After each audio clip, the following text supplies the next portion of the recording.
बिस्मिल्लाहिर्रहमानिर्रहीम। Islamic library में मैं आप सबको खुश आमदीद कहती हूँ। वीडियो देखने के लिए मेरे चैनल को सब्सक्राइब कर दें और बेल आइकॉन को क्लिक कर दें ताकि मेरी आने वाली वीडियोस का नोटिफिकेशन आपको वक्त पर मिलता रहे। जब इब्राहीम अलैहिस्सलाम ने कौम की हठधर्मी, इनकार और कुफ्र पर इसरार देखा तो नाउमीद होकर हिजरत का इरादा फरमा लिया। हज़रत इब्राहीम अलैहिस्सलाम ने अल्लाह की रज़ा के लिए अपनी कौम से जुदाई इख्तियार कर ली और उनके मुल्क से हिजरत फरमा ली। आपकी ज़ौजा मोहतरमा के औलाद नहीं हुई थी, इसलिए आपकी कोई औलाद नहीं थी, बल्कि आपके साथ आपके भतीजे हज़रत लूत बिन हारान बिन आज़र थे।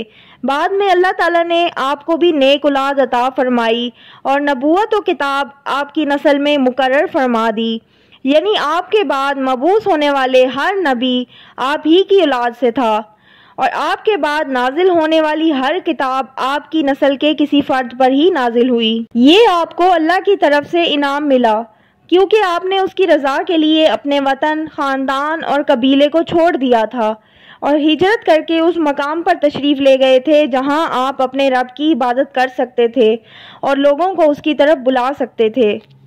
हज़रत इब्राहीम अलैहिस्सलाम हिजरत करके जिस इलाके में गए वो शाम का मुल्क था।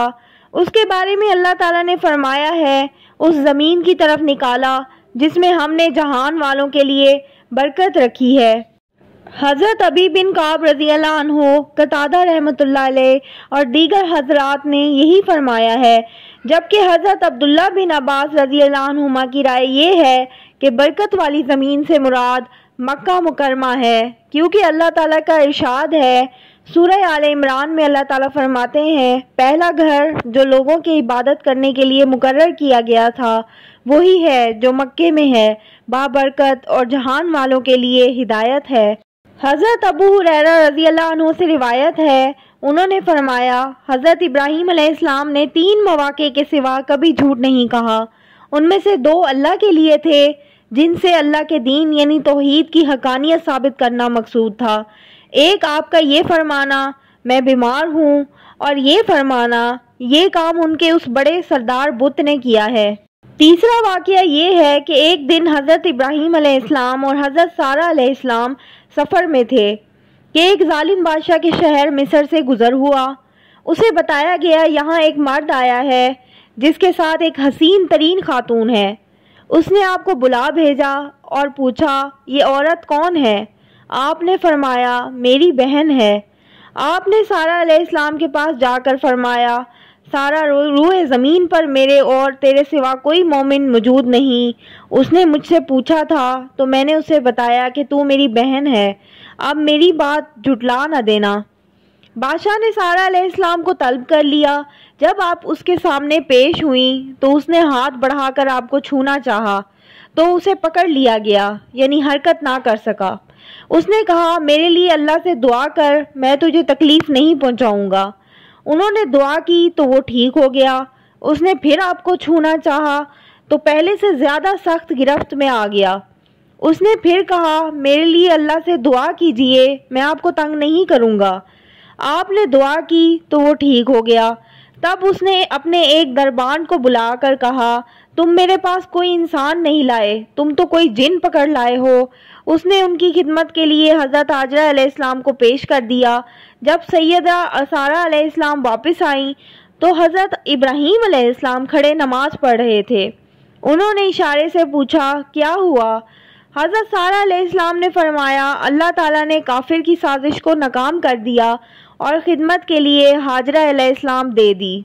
चुनांचे अल्लाह ताला ने हज़रत सारा अलैहिस्सलाम के शर्फ को भी महफूज रखा और अपने बंदे, अपने रसूल, अपने प्यारे और अपने खलील इब्राहीम अलैहिस्सलाम के शर्फ की भी हिफाजत फरमाई। इसके बाद हज़रत इब्राहीम अलैहिस्सलाम मिस्र से दोबारा बरकत वाली सरजमीन यानी अर्ज़ मुक़द्दस की तरफ लौट आए। उस वक्त आपके साथ मवेशी, गुलाम और बहुत सा माल था और हज़रत हाजरा अलैहिस्सलाम आपके हमरा थी। फिर हज़रत लूत अलैहिस्सलाम अपने कसीर माल समेत गौर के इलाके की तरफ हिजरत कर गए क्योंकि हज़रत इब्राहीम अलैहिस्सलाम का उन्हें यही हुक्म था। वहाँ आप सदोम के शहर में अकामत पजीर हो गए जो उस दौर में उस इलाके का मरकज़ी शहर था।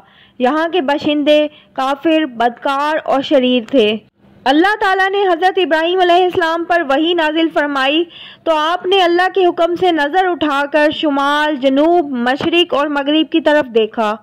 اللہ تعالیٰ نے آپ کو بشارت دیتے ہوئے فرمایا، میں یہ سرزمین تجھے اور تیری اولاد کو قیامت تک کے لیے دوں گا اور تیری اولاد کو بڑھاؤں گا حتیٰ کہ وہ ریت کے ذروں کے برابر ہو جائیں گے۔ حضرت ابراہیم علیہ السلام کو دی گئی اس بشارت میں امت محمدیہ بھی شامل ہے، بلکہ اسی امت میں پیشن گوئی کامل ترین اور عظیم ترین انداز سے پوری ہوئی ہے۔ اس کی تائید رسول اللہ صلی اللہ علیہ وآلہ وسلم کے اس فرمان سے بھی ہوتی ہے، اللہ تعالیٰ نے میرے لیے زمین سمیٹ دی تو میں نے اس کے مشرقی اور مغربی حصے دیکھ لیے۔ میری امت کی سلطنت وہاں پہنچے گی جو حصہ سمیٹ کر مجھے دکھایا گیا۔ علماء کرام بیان فرماتے ہیں کہ اس کے بعد کچھ بدماشوں نے حضرت لوط علیہ السلام پر قابو پا کر انہیں قید کر لیا، ان کا مال چھین لیا اور مویشیوں کو ہانک کر لے گئے۔ جب حضرت ابراہیم علیہ السلام کو خبر ملی تو آپ 318 کو ساتھ لے کر روانہ ہوئے۔ آپ نے حضرت لوط علیہ السلام کو بھی چھڑا لیا، ان کا مال بھی واپس لے لیا اور اللہ کے رسول کے دشمنوں کی بہت سی تعداد کو تہس نہس کر دیا، انہیں شکست دی اور ان کا تعاقب کیا حتیٰ کہ دمشق کے شمال تک پہنچ گئے، وہاں برزہ کے مقام پر پڑاؤ ڈالا۔ میرے خیال میں اس جگہ کو مقام ابراہیم اس لیے کہا جاتا ہے کہ وہاں ابراہیم علیہ السلام کے لشکر نے پڑاؤ ڈالا تھا۔ پھر آپ فاتحانہ طور پر اپنے علاقے میں واپس تشریف لائے۔ بیت المقدس کے بادشاہوں نے بڑے احترام کے ساتھ آپ کا استقبال کیا اور آپ کی اطاعت قبول کی اور آپ اپنے وطن میں اقامت پذیر ہو گئے۔ آپ پر اللہ کی طرف سے درود و سلام ہو۔ یہ تھی میری آج کی ویڈیو، امید کرتی ہوں آپ کو ویڈیو بہت پسند آئی ہوگی۔ اگر آپ کو ویڈیو اچھی لگتی ہے تو پلیز سبسکرائب کریں، لائک کریں اور شیئر کریں۔ اللہ حافظ۔